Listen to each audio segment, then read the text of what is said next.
In this video, I'm going to talk about the Bayesian interpretation of weight penalties. In the full Bayesian approach, we try to compute the posterior probability of every possible setting of the parameters of a model. But there's a much reduced form of the Bayesian approach, where we simply say, I'm going to look for the single set of parameters that is the best compromise between fitting my prior beliefs about what the parameters should be like and fitting the data I've observed. This is called maximum a posteriori learning, and it gives us a nice explanation of what's really going on when we use weight decay to control the capacity of a model. I'm now going to talk a bit about what's really going on when we minimize the squared error during supervised maximum likelihood learning. Finding the weight vector that minimizes the squared residuals, that is, the differences between the target value and the value predicted by the net, is equivalent to finding a weight vector that maximizes the log probability density of the correct answer. In order to see this equivalence, we have to assume that the correct answer is produced by adding Gaussian noise to the output of the neural net. So the idea is we make a prediction by first running the neural net on the input to get the output, and then adding some Gaussian noise, and then we ask, what's the probability that when we do that, we get the correct answer? So the model's output is the center of a Gaussian, and what we're interested in is having the target value have high probability under that Gaussian, because the probability of producing the value t, given that the network gives an output of y, is just the probability density of t under a Gaussian centered at y.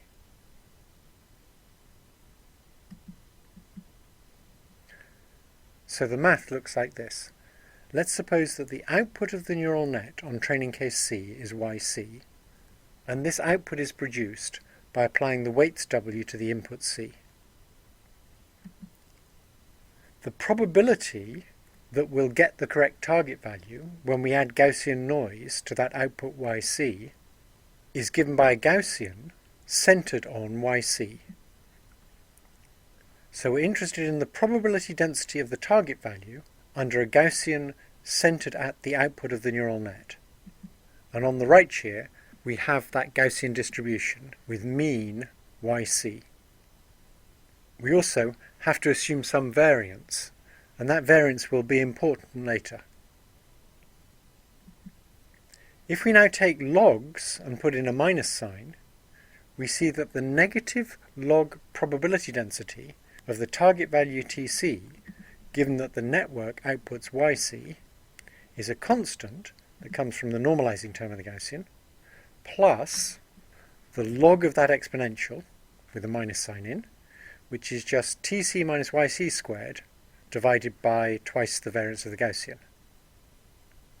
And so what you see is that if our cost function is the negative log probability of getting the right answer, that turns into minimizing a squared distance. It's helpful to know that whenever you see a squared error being minimized, you can make a probabilistic interpretation of what's going on, and in that probabilistic interpretation you'll be maximizing the log probability under a Gaussian. So the proper Bayesian approach is to find the full posterior distribution over all possible weight vectors.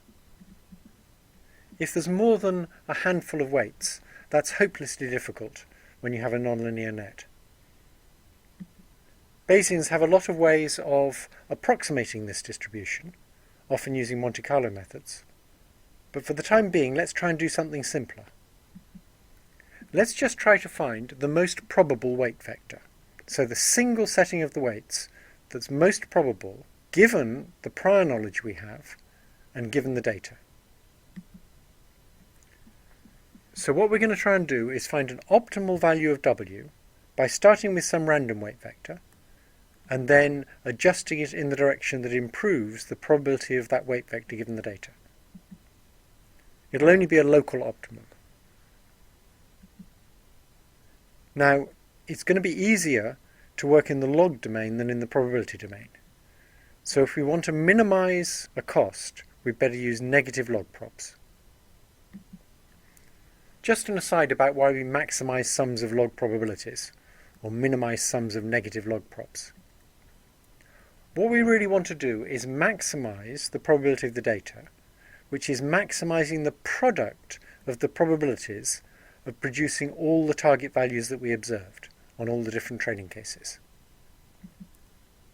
If we assume that the output errors on different cases are independent, we can write that down as the product over all the training cases of the probability of producing the target value, TC, given the weights. That is, the product of the probability of producing TC given the output that we're going to get from our network if we give it input C and it has weights W. The log function's monotonic, and so it can't change where the maxima are. So instead of maximizing a product of probabilities, we can maximize a sum of log probabilities. And that typically works much better on a computer. It's much more stable. So we maximize the log probability of the data given the weights, which is simply maximizing the sum over all the training cases of the log probability of the output for that training case given the input and given the weights. In maximum a posteriori learning, we're trying to find the set of weights that optimizes the trade-off between fitting our prior and fitting the data. So that's Bayes' theorem. If we take negative logs to get a cost, we get that the negative log of the probability of the weights given the data is the negative log of the prior term and the negative log of the data term and an extra term. So that last extra term is an integral over all possible weight vectors, and so that doesn't affect W, so we can ignore it when we're optimizing W. The term that depends on the data is the negative log probability of the target values given W, and that's our normal error term. And then the term that only depends on W is the negative log probability of W under its prior. Maximizing the log probability of a weight is related to minimizing a squared distance, in just the same way as maximizing the log probability of producing the correct target value is related to minimizing a squared distance. So minimizing the squared weights is equivalent to maximizing the log probability of the weights under a zero mean Gaussian prior. So here's a Gaussian. It's got a mean at 0, and we want to maximize the probability of the weights, or the log probability of the weights. And to do that, we obviously want W to be close to the mean 0. The equation for the Gaussian is just like this, where the mean is 0, so we don't have to put it in. And the log probability of W is then the squared weights scaled by twice the variance, plus a constant that comes from the normalizing term of the Gaussian, and isn't affected when we change W. So finally we can get to the Bayesian interpretation of weight decay, or weight penalties. We're trying to minimize the negative log probability of the weights given the data, and that involves minimizing a term that depends on both the data and the weights, namely how well we fit the targets, and a term that depends only on the weights.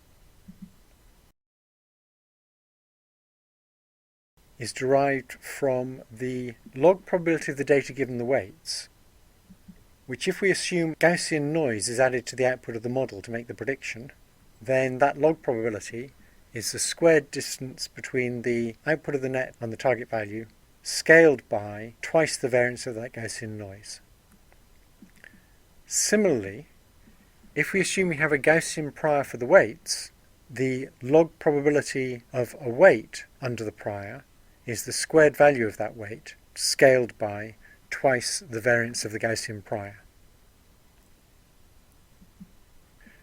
So now let's take that equation and multiply through by 2 sigma squared d.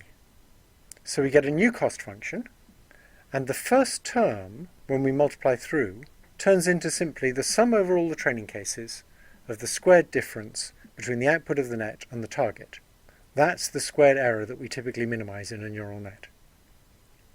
The second term now becomes the ratio of two variances times the sum of the squares of the weights. And so what you see is the ratio of those two variances is exactly the weight penalty. So we initially thought of weight penalties as just a number you make up to try and make things work better, where you fix the value of the weight penalty by using a validation set.